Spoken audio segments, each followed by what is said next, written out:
Shalom. 2 Korintus 5 ayat 17. Ketika seseorang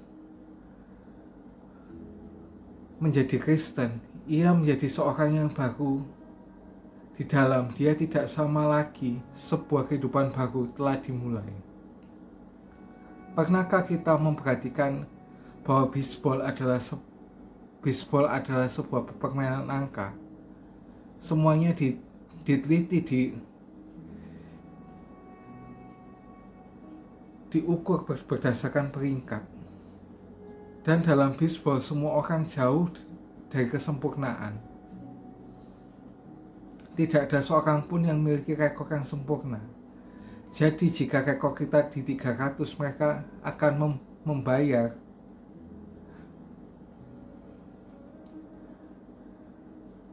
gaji $1 juta.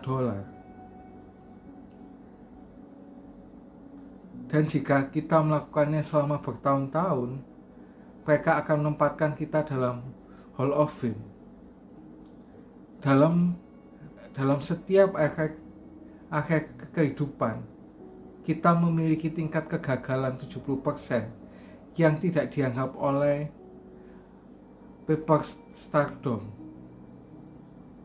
Bisbol memiliki sebuah standar yang mustahil. Tidak ada yang pernah mencapai angka 1000 dan tidak ada yang sempurna.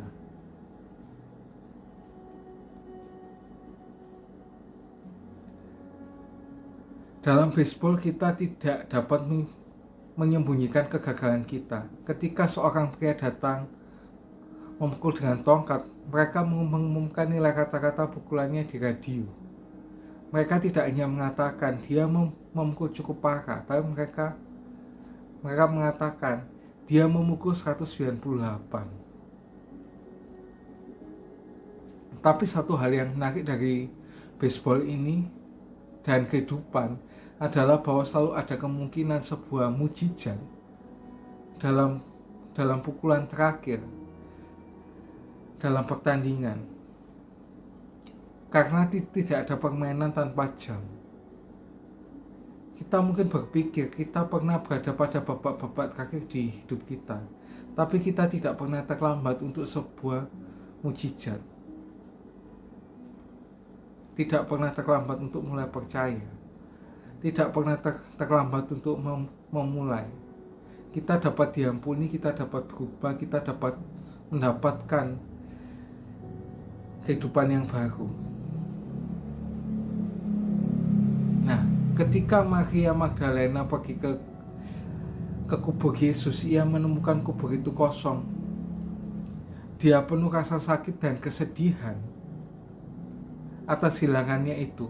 Dia merasa itu seperti sudah berakhir dan ia kehilangan segalanya. Dan mungkin kita merasa seperti itu. Thomas juga dipenuhi dengan keputusasaan karena ketakutannya akan kekecewaan yang menyebabkan dia ragu. Apakah kita merasa seperti itu tentang sesuatu yang ada dalam kehidupan kita? Murid lainnya yaitu Petrus dipenuhi dengan rasa bersalah karena dia telah menyangkal Yesus selama 3 kali. Dan hal ini menyebabkan dia menjadi putus asa dan dia berpikir bahwa dia tidak akan pernah bisa diampuni. Tapi ketika orang ini diubah oleh pengharapan, jadi nggak ada yang terlambat ya untuk sebuah hal yang baru, sebuah awal yang baru. See you and God bless you.